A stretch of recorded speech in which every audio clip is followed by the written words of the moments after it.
how much goes into actually how many dollars go into getting this deal done?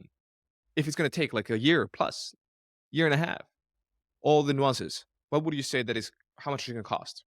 Yeah, that's a tough one because there's no guidelines here. But of course, you will need at least you need accountants from both sides, and you will need lawyers from both sides, and you will need us from both sides. Okay, so basically, it's three components of cost that the buyer or seller will need to to have.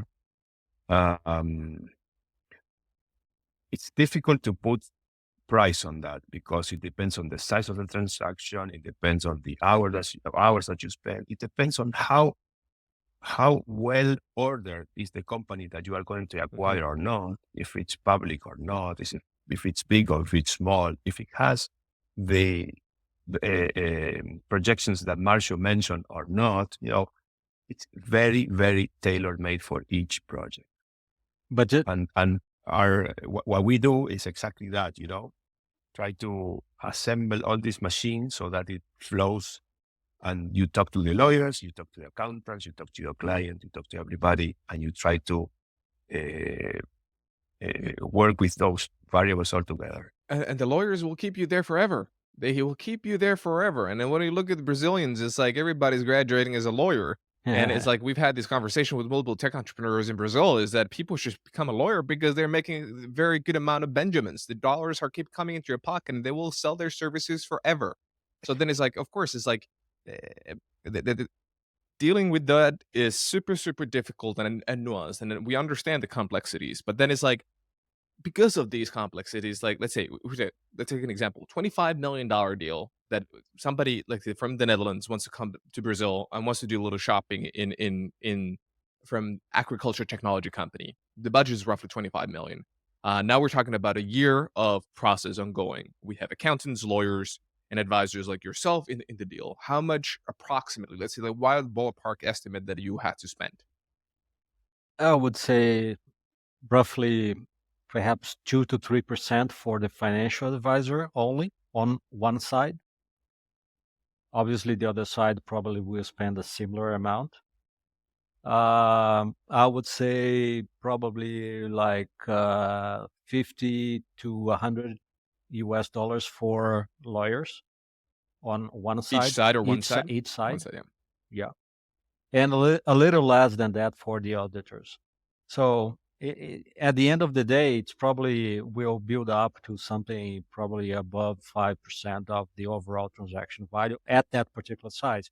Obviously, you have to take into account that the larger the transaction, the lower the percentage for the specifically for the financial advisor, because the way the logic of our markets work is if we are doing a very small transaction, we have a sort of a minimum fee that we want to receive. So it may range, I would say, from 5% at the top level to, if it's a very large transaction, probably we will charge something very small, perhaps 1%, perhaps 75 basis points if it's a very large one.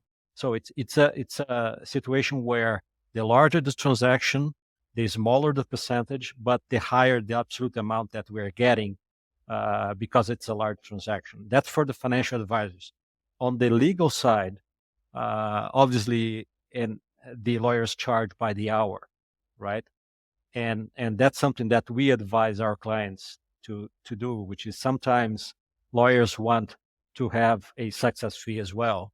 And Uh, we tend to tell them that it's better to hire the lawyers by the hour because you want to have someone that's not incentivized to tell you to close the deal To close. when there's a risk actually. So the lawyers earning by the hour, it's a good thing because they are not incentivized to close the deal. They're just working, whatever is necessary to protect, to get done. yeah, and to Yeah. protect the client from the risks and liabilities that it may be assuming. So in that sense, the remuneration of the lawyers doesn't grow exactly linearly with the size of the deal, But at the end of the day, if you're doing a large transaction, you are retaining top 5 firm, a law firm. So basically, you're paying more by the hour. So it becomes more Yeah, expensive it's there. super expensive. $700 an hour to look at documents, and they're going to put an associate to go through. So then it's like, And keep in mind that for M&A transactions, you're going to have lawyers which are specialized in labor, yeah, taxes, antitrust, social situations like, for example, the shareholders agreement, things like that. So environmental, don't forget environmental. So basically, you're going to have many billing hours for different specialties of law. and do you see that normally, like in Latin America over here, um, both sides, the buyer and the seller, pays equal amount of fees, or do there most often there might be deals that, hey, once the transaction is completed, then other party takes most of it, or what is the standard? If it's a multinational, the multinational cannot preclude from hiring, the best lawyers and having a lawyer, an auditor, and a financial advisor usually. On the other side, if you're talking about family-owned companies, sometimes they go without the auditor. They just use their internal accountants, Mhm. but they have to hire an external legal counsel because we do not advise anybody or any company to get involved in an M&A transaction with your regular lawyer. You have to retain Yeah. a lawyer that's specialized in M&A. And if they and they need necessarily to hire a financial advisor because sometimes they are selling the business that was built 3 generations ago, founded by the grandparent, and selling the business of their family. And it's very important to have something or someone that knows what they are doing in a very important strategic moment, which is selling the business of their family.